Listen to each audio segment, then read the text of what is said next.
దుర్గామల్లేశ్వర స్వామివారి దేవస్థానం వార్షికంగా జరిగే దేవీ శరన్నవరాత్రి మహోత్సవం అత్యంత వైభవపేతంగా ప్రారంభం. ఈ రోజున 7వ రోజుకు చేరాము.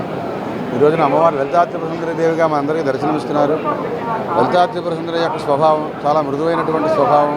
అలాగే లలితా సహస్రనామంలో ఉండేటువంటి అన్ని నామాల యొక్క స్వరూపం, అన్ని నామాల యొక్క అధిష్టానమే ఈ యొక్క లలితా త్రిపుర సుందరి దేవి యొక్క రూపం. అటువంటి ఈ రూపాన్ని మనం పూజించినట్లయితే సకల మనోరథాలు తీరుతాయి.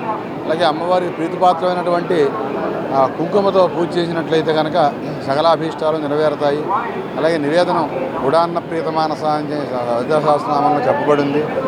బెల్లంతో చేసినటువంటి అన్నం లేదా పాయసంతో నివేదన చేసినట్లయితే అమ్మవారు అత్యంత ప్రీతిపాత్రమైనటువంటి ఆ ద్రవ్యంతో చేసినప్పుడు సంతసించి మనందరికీ కూడాను సకల మనోరథాలని కూడాను పూర్తి చేస్తుంది, ఇస్తుంది.